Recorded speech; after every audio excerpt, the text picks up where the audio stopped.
بسم الله الرحمن الرحيم الصلاة والسلام على سيدنا محمد وعلى آله وصحبه وسلم. Um, First off, I want to thank Sheikh Dr. Rafaqat for the invitation, and I'd like to thank, and it's an honor to actually be on the panel with all these ulama, all these very beautiful muftis who have so much knowledge. And so I am very humbled actually to be participating in this, and I'm honored by this invitation. I was originally honored by the invitation by Sheikh Rafaqat some years ago, I believe 2019 or so.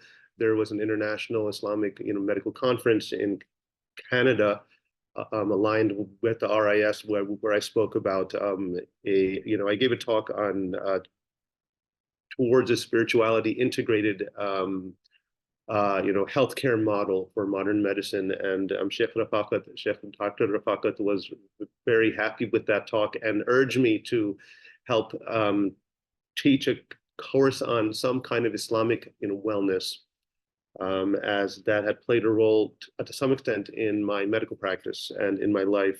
And so I hesitated at first, and since I was not really a professor or a teacher of sorts, although I loved this, I would teach students and medical students on the side, and others. And finally, he prevailed on me, and I was honored by that. And I've felt much barakah in actually teaching. All the effort placed in making slides, etc., and teaching has been very beneficial for myself, first and foremost. So I thank him for that. Jazakumullahu khairan, and may Allah preserve al-Balagh. So I've always been honored from the beginning to actually have a platform like this to be able to teach. As Sheikh Rafaqat, he had mentioned, we hear about wellness in the contemporary context, and oftentimes it's a way of moving beyond a model that is a modern model that fixates on particularly the body and maybe the mind kind of complex or structure, which, especially when we get to the range of the mind, it's quite ambiguous in regards to what we're talking about from a modern point of view, from a modern secular point of view, even a modern secular scientific point of view. And it's very important for those who are the believers, and just from a Muslim standpoint, from a Muslim worldview standpoint, to be able to communicate and to teach what are the batini, or the inward. I don't mean the batiniya, but the batin, perspectives, the inward dimensions of Islam, especially in regard to how Islam understands and can understand the body and mind, and what we could add as the spirit, the spiritual nature, the spiritual dimension to healing and to well-being. So I taught for a couple of years or a few years Islamic healing, and there were students who were interested in some of the guided meditations that I had performed in the class itself. And so that opened on to a a Muraqabah and peace mindfulness programs, whole 1 to 2 years of that. And I must say about that I was very impressed and very inspired by all the students who first of all recommended this, and then joined it and participated very actively in the discussion session, after the lectures, after the programs, after the guided meditations, discussions that would last for the whole week until the next week. And it engaged me as well. And at some point I had to pull myself out of that because of my own work 5 days a week in medical practice. And but I was always reading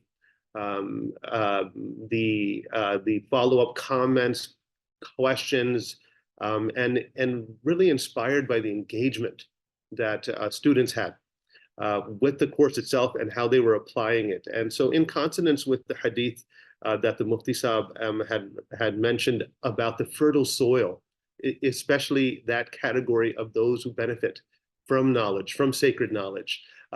This fertile soil is really, it begins also, how do you become fertile, right? So Rasul Sallallahu kind of mentioned these kinds of secrets of knowledge as already being fertile.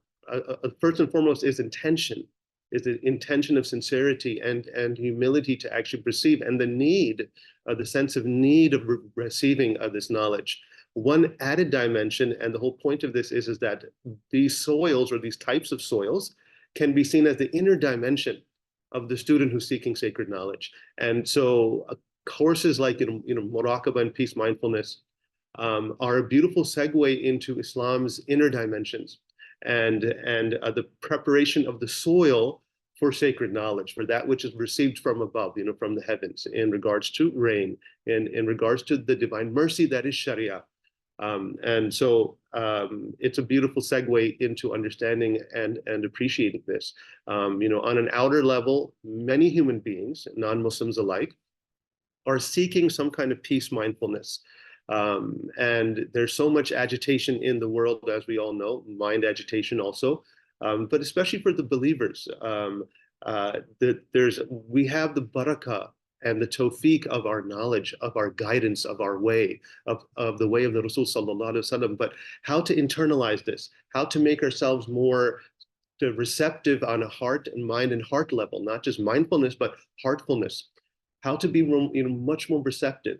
That's really the skill set of muraqabah and meditation and dhikr and fiqh and so forth that can be learned through various teachers and integrated into our Islamic learning and even into medicine, into healthcare from an Islamic perspective. And so I will end with kind of mentioning that along with being honored, I recall that I had a recent conversation about a year ago with another mufti, Qari Zahid of the Islamic Society of Baltimore, who hails from, mashallah, a family that has generations of his family members have taught